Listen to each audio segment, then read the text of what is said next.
Good morning, good afternoon, good evening, wherever you're watching me from. My name is Japheth, or you can also call me Jeff. Today we have our show that is called Issues of Life. Generally, we will be discussing about issues that affect us as a whole. And perhaps today it's an opportunity for us to start from the Genesis, and where the first person was created. We all know that it's Adam. And interestingly, Adam is a person who had responsibilities, and as men, there are responsibilities that we have. Actually, growing up from a young boy, as you're growing up into a man, there are things that if our parents or guardians failed to instill when we are growing up, it may be an issue. And that's why the society nowadays, the society is hurting, because there were certain things that were done, or there were certain things that the boy child missed as he was growing up.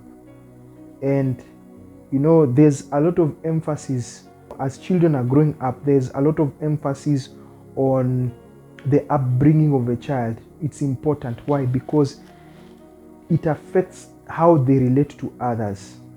And nowadays, when we hear cases such as murders, passion killings, and we hear domestic violence, we can relate it to more men than women.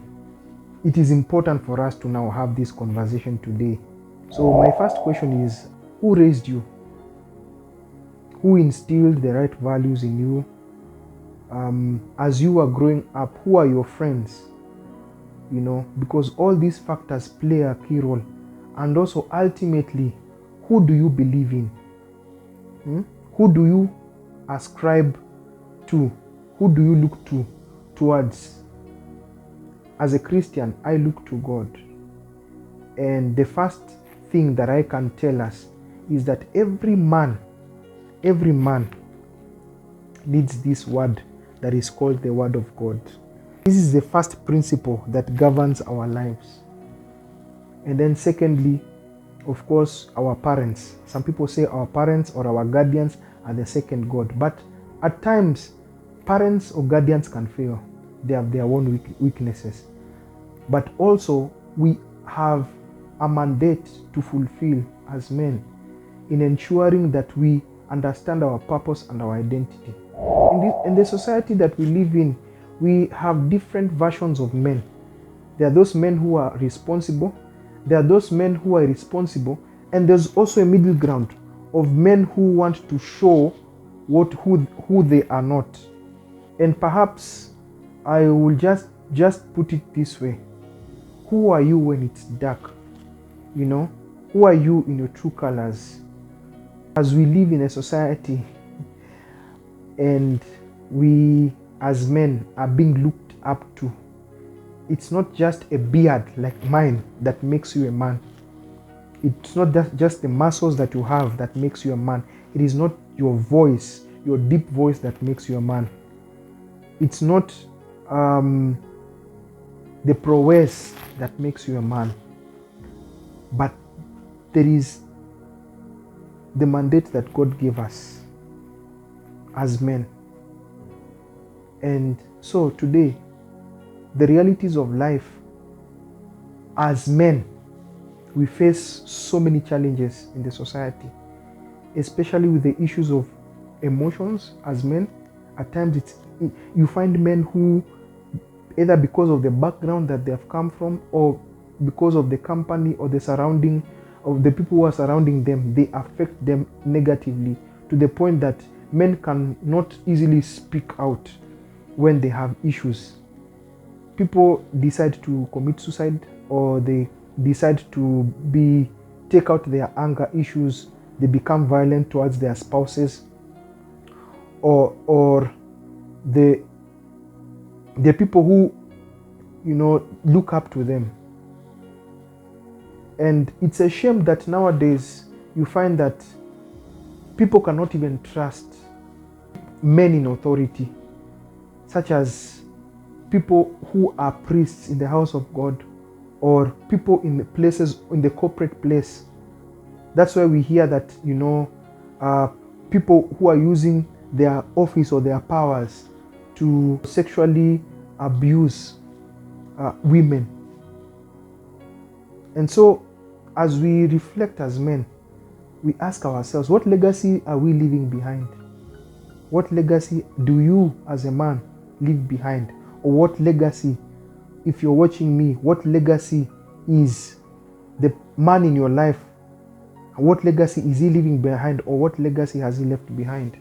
Because these realities are for sure very important for us to discuss.